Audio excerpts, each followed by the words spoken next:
Hey folks, since we have touched upon the 3 matrix which is all about a simple ratio, partial ratio, along with that we will also touch upon our token short ratio.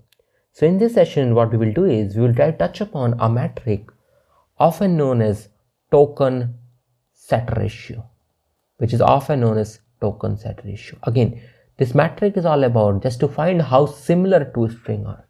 This is the main goal of this metric. So let's try to touch upon how exactly it works.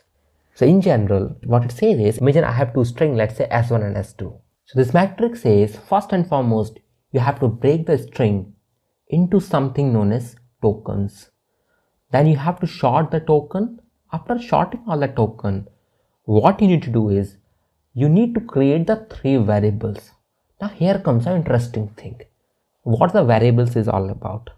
Let's try to define that variable. Let's say T0, let's say T1, and let's say T2. Let's say there are 3 variables.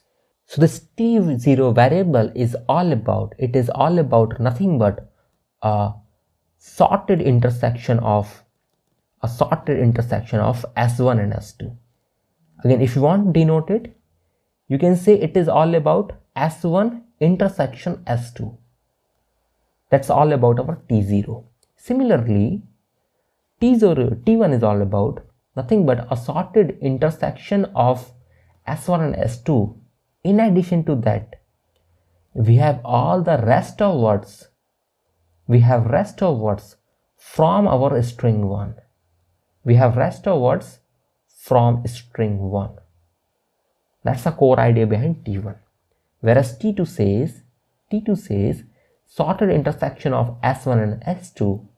In addition to that, I have rest of words from our string 2.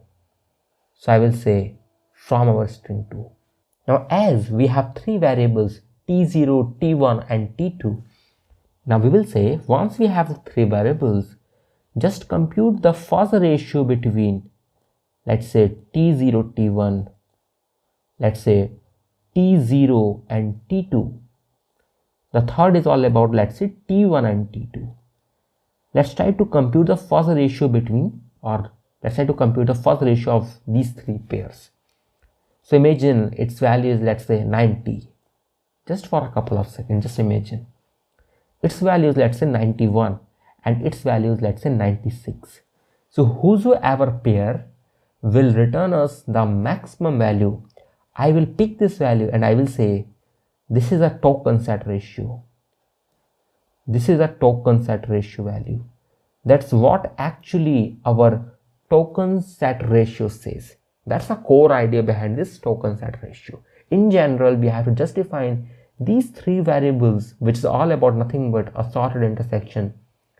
In addition to that, rest of words from string 1 and of course our string 2. That's what our token set ratio says. So the moment I say, let's say first dot token, you can just press tab. This is that function. Here I have to mention 2 strings. The first is all about, let's say my name is Sean. Cool. The second is all about, let's say Sean is my name. Cool. Let me execute. Now you will see, you will end up getting 100 as a value. But the moment I use some different metric, let me show that. If I will say this time, let's say it is all about, instead of using token set ratio, let's use this short underscore ratio. The moment I will execute, now you will end up getting 86 as a value.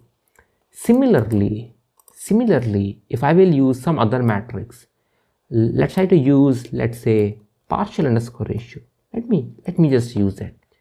You will end up getting even a lower value, which is all about 67. Similarly, if I will use, let's say normal fuzz ratio, so I will say fuzz dot ratio. Cool. Let me execute. You will end up getting an even lowest value. And the moment I say, hey, this is all about nothing but token underscore set underscore ratio, the moment I will execute, you will end up getting 100 as a value. Now what you have to do is, you have to just apply some function on top of your data. First and foremost, let's try to rename that, or let's try to modify that. which is all about nothing but customizing the name of the function, customizing the name of the values.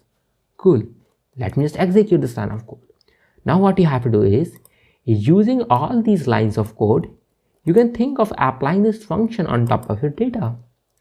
This time my function name is all about token underscore set underscore ratio, and my feature name is, let's say, token underscore set underscore ratio. Cool. The moment I will execute this line of code, and if I'm going to say df.head, let me pass some value, let's say as 5. And if I will execute this line of code, let me show that. If I will scroll it to right, now you will see probably for some of the questions you will end up getting a higher token set ratio value where it makes a lot of sense. That's the power of using your token set ratio. That makes a lot of sense if you have some complex type of strings. And of course, from human perspective, or ideally if they are more similar, at that scenario your token set ratio makes a lot of sense. So that's all about this session. Again, for those of you who have any doubt, feel free to ask with us in the Q&A of the course. That's all about it. Thank you. Have a nice day. Keep learning, keep growing, keep practicing.